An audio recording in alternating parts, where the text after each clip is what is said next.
అందరికీ ఈరోజు మనము కరెంట్ అఫైర్స్ చూద్దాం.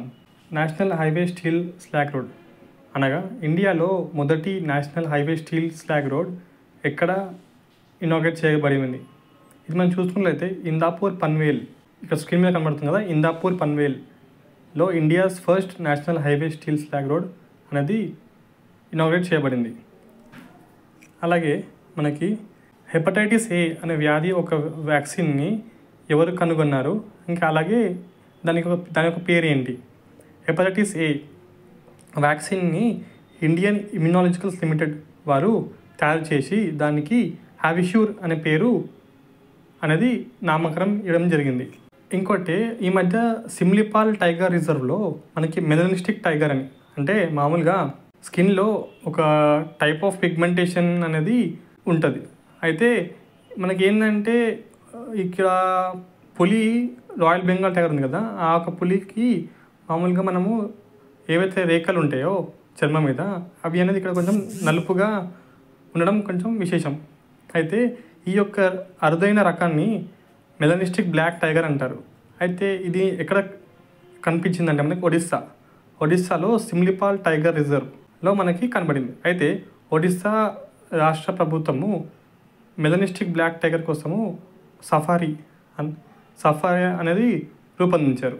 అంటే ప్రజలు వాటిని సందర్శించడానికి అలాగే చూడడానికి అరుదైన రకం కాబట్టి దానికోసము ఇది ఏర్పాటు చేశారు. అయితే ఇది ఏర్పాటు చేసిన గవర్నమెంట్ ఏదంటే ఒడిస్సా రాష్ట్ర ప్రభుత్వం. అలాగే మన ఇండియాలో మొట్టమొదటిగా యూనిఫామ్ సివిల్ కోడ్ని ఏ రాష్ట్రం తీసుకొచ్చారు? మనం చూసుకున్నట్లయితే ఉత్తరాఖండ్ ఆన్సర్. ఉత్తరాఖండ్ అసెంబ్లీ వారు యూసీసీ బిల్ పాస్ చేశారు. అలాగే మన ఇండియాలో ఉత్తరాఖండ్ అనేది మొదటి రాష్ట్రం అయ్యింది ఏమిటనగా యూనిఫామ్ సివిల్ కోడ్ పాస్ చేయడంలో. అలాగే ఇండియన్ న్యూస్ పేపర్ డే ఎప్పుడు జరుపుకుంటారు? మళ్ళీ చెప్తాను, ఇండియన్ న్యూస్ పేపరే ఎప్పుడు జరుపుకుంటారు?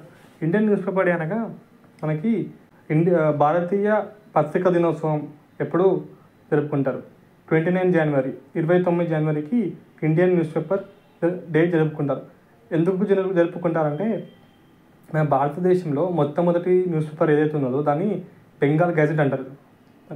అయితే ఆ బెంగాల్ గ్యాజెట్ని గుర్తుగా ఈ యొక్క 29 జనవరికి మనం భారతీయ న్యూస్ పేపర్ డే అనేది సెలబ్రేట్ చేసుకుంటాం. అంటే 29 జనవరి రోజున మొట్టమొదటిగా న్యూస్ పేపర్ అనేది పబ్లిష్ చేయడం జరిగింది. సో దాని గుర్తునే మనం ఇండియన్ న్యూస్ పేపర్ డే జరుపుకుంటాం. అలాగే వరల్డ్ ఎకనామిక్ ఫోరం అనేది ఎక్కడ మరి ఎవరు చేస్తున్నారు? World economic forum for the 4th industrial revolution అనేది మన హైదరాబాద్లో జరుగుతుంది.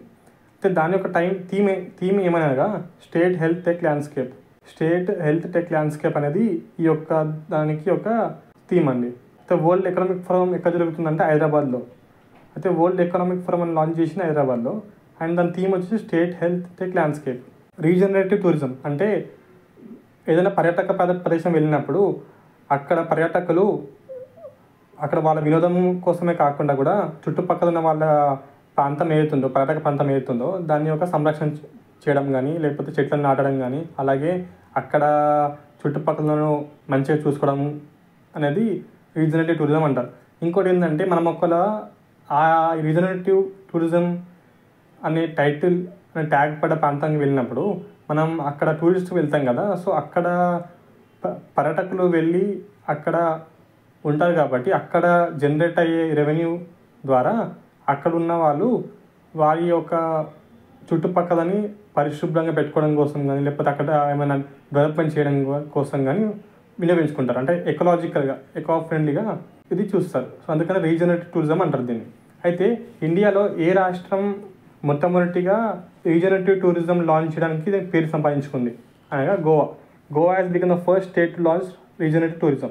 ఇందులో ఏముంటుందంటే ఎన్విరాన్మెంటల్ రిస్టోరేషన్, అంటే మన పర్యావరణ సంరక్షించుకోవడం కానీ ఆ యొక్క కల్చరల్ ప్రిజర్వేషన్ కానీ ఇంకోటి ఏమంటే చుట్టుపక్కల ఉన్న వాళ్ళు ఉంటే కమ్యూనిటీ వారి యొక్క వర్గాల ద్వారా ఎంపవర్మెంట్ అనేది.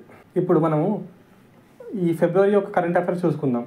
అయితే రీసెంట్లీ మన union sports minister Anurag Singh Thakur chess olympiad టార్చ్ని ఎవరికి అందజేశారు. అయితే ఈ సంవత్సరం మనకి చెస్ ఒలింపియాడ్ అనేది చెన్నైలో జరిగింది. అంటే 44th 44వ చెస్ ఒలింపియాడ్ చెన్నైలో జరిగింది. అయితే ఈ ఒలింపియాడ్ అంత సమాప్తి అయిన తర్వాత వచ్చే ఒలింపియాడ్ ఉంటుంది కదా, దానికోసం ఏంటంటే దానికోసము ముందుగానే డిసైడ్ చేస్తారనమాట నెక్స్ట్ ఎక్కడ జరుగుతుందని. సో ఆ డిసైడ్ చేసినప్పుడు ఇప్పుడైతే ఒలింపియాడ్ టార్చ్ ఏదో ఉందో అది వచ్చే హోస్ట్ సిటీకి అందజేస్తారు. అయితే ఈసారి అది చెన్నైలో జరిగింది.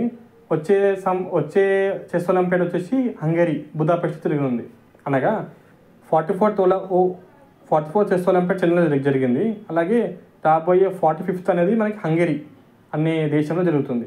ఇంకోటి రీసెంట్లీ మనకి మన స్వర్గీయులు బిపిన్ రావత్ గారు ఉన్నారు కదండి, చీఫ్ ఆఫ్ డిఫెన్స్ స్టాఫ్, వారి యొక్క విగ్రహాన్ని ఎక్కడ ఆవిష్కరించారు అనగా in which city the statue of general Bipin Rawat, India's first chief of defence staff unveiled by defence minister Rajnath Singh. దీనికి ఆన్సర్ డెహ్రాడూన్లో జనరల్ బిపిన్ రావత్ గారి ఒక విగ్రహాన్ని ఆవిష్కరించారు. ఇంకోటి recently which state has declared kaji nemu అది స్టేట్ ఫ్రూట్. అయితే రీసెంట్లీ మనకి అస్సాం గవర్నమెంట్ కాజీ నేము అనే నిమ్మకాయలో ఒక వెరైటీని నిమ్మకాయలో ఒక జాతిని వాళ్ళు స్టేట్ ఫ్రూట్గా వాళ్ళు చెప్పారనమాట. అంటే రీసెంట్లీ మనకి అక్కడ అస్సాంలో కాజీ నేము అనే ఒక నిమ్మకాయ ఒక జాతి యొక్క ప్రకారం అనేది మనకు అక్కడ లభిస్తుంది. అయితే ఆ కాజీ నేము అనే ఒక లెమన్ వెరైటీని అస్సాం వాళ్ళు స్టేట్ ఫ్రూట్గా వాళ్ళు ప్రకటించారు. ఇంకోటి మనకి రీసెంట్గా ఏ దేశము ప్రపంచంలో 3rd లార్జెస్ట్ ఎకానమీ స్థానం దక్కించుకుంది? దీని ఆన్సర్ జర్మనీ జపాన్ను దాటి ఇప్పుడు ప్రపంచ ఎకానమీలో మనకి అతిపెద్ద 3వ దేశంగా ఉంది. అంటే జర్మనీ హ్యాస్ సర్పాస్డ్ జపాన్. అంటే ఇంతకుముందు జపాన్ ఉండేది, అయితే జపాన్ని దాటుకొని ఇప్పుడు జర్మనీ అనేది 3rd లార్జెస్ట్ ఎకానమీగా ఉన్నదన్నమాట. రీసెంట్గా మనకి 141 బర్త్ యానివర్సరీ అనేది జరిగింది. అది ఎవరిది? సరోజినీ నాయుడు. అయితే సరోజినీ నాయుడు గారి యొక్క జన్మదినోత్సవం మనము నేషనల్ ఉమెన్స్ డేగా సెలబ్రేట్ చేసుకుంటాం. అంటే నేషనల్ ఉమెన్స్ డే అనగా సరోజినీ నాయుడు గారి యొక్క పుట్టిన దినం, అంటే వారి యొక్క జన్మోత్సవాన్ని మనము నేషనల్ ఉమెన్స్ డేగా జరుపుకుంటాం. అయితే అది ఏ రోజు ఉంది? February 13 ఫిబ్రవరికి నేషనల్ ఉమెన్స్ డే అనేది జరుపుకుంటాం. ఎందుకు జరుపుకుంటాం? సరోజినీ నాయుడు గారి యొక్క జన్మదినం. సరోజినీ నాయుడుకు మరో పేరు ఉంది, నైటింగేల్ ఆఫ్ ఇండియా అని. అంటే 13 ఫిబ్రవరి is celebrated as national women's day. ఎందుకు అనగా మన యొక్క సరోజినీ నాయుడు గారి యొక్క జన్మదినోత్సవం. అయితే రీసెంట్లీ వారి ఒక జన్మదినోత్సవం అనేది 141 జన్మదినోత్సవం అనేది జరుపుకుంటున్నాం. అలాగే ప్రైమ్ మినిస్టర్ సూర్యాఘర్ ముఫ్త్ బిజ్లీ యోజన, అంటే ప్రైమ్ మినిస్టర్ ఒక సూర్యాఘర్ ఫ్రీ ఎలక్ట్రిసిటీ ముఫ్త్ బిజ్లీ అనగా ఉచిత విద్యుత్ యోజన అనేది దాని యొక్క మెయిన్ ఆబ్జెక్టివ్ ఏమిటి అనగా 1 కోటి ఇళ్లలో ఉచితంగా ఎలక్ట్రిసిటీ అనేది ఉండాలి అనేది పిఎం సూర్యాఘర్ ముఫ్త్ బిజ్లీ యోజన యొక్క ముఖ్య ఉద్దేశం. అలాగే రీసెంట్గా మనకి ఒక చాలా పురాతనమైన స్టోన్ వాల్ దొరికింది. ఆ స్టోన్ వాల్ అనేది సముద్రం లోపల మనకి కనబడుతుంది అన్నమాట. అది ఎక్కడనగా బాల్టిక్ సీ. అంటే బాల్టిక్ సీలో అతి పురాతనమైన ఒక స్టోన్ వాల్ అనేది దొరికింది.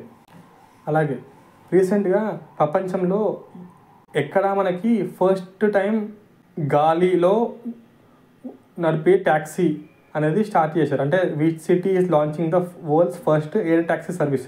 అంటే మామూలుగా మనకి ఏం తెలుసు, రోడ్ మీద ట్యాక్సీ అనేది నడుస్తుంటాయి కదా, అలాగే మనకి గాలిలో కూడా వెళ్ళగలిగే సౌకర్యంతో ఎక్కడ లాంచ్ చేశారంటే దుబాయ్లో ప్రపంచంలో ఫస్ట్ ఎయిర్ ట్యాక్సీ అనేది వాళ్ళు ఆవిష్కరించారు. అదేమిటనగా 2024లో ఒక అగ్రిమెంట్ జరిపింది. ఎక్కడంటే ప్రపంచ ప్రభుత్వ సమ్మిట్, వరల్డ్ గవర్నమెంట్ సమ్మిట్లో అదొక అగ్రిమెంట్ చేసి ఈ యొక్క దుబాయ్లో ఫస్ట్ వరల్డ్ ఎయిర్ ట్యాక్సీ అనేది లాంచ్ చేశారు. అంటే వరల్డ్స్ ఫస్ట్ ఎయిర్ ట్యాక్సీ అనేది మనకి దుబాయ్లో లాంచ్ అయింది అనమాట. అలాగే మనకు అందరూ తెలిసిందే, రీసెంట్లీ అబుదాబిలో ఫస్ట్ హిందూ టెంపుల్ అనేది లాంచ్ చేశారు. అయితే దాని యొక్క ప్రత్యేకత ఏమిటనగా అబుదాబి అనే కాకుండా మొత్తం మిడిల్ ఈస్ట్ దేశాలలో ఈ యొక్క మందిరం అనేది మొట్టమొదటి రాయితో చెక్కబడిన మందిరం. It is the first traditional Hindu stone temple, BAPS Mandir Abu Dhabi. దీని మీద బాబ్స్ మందిర్ అబుదాబిలో బాబ్స్ వారిది ఒక గుడి కట్టించారు కదా. అయితే అది first traditional Hindu stone temple అనమాట. అయితే ఇంకోటి రీసెంట్గా ఏమిటనగా కోచి ఎయిర్పోర్ట్లో ఒక ప్రాజెక్ట్ అనేది ప్రపోజ్ చేశారండి.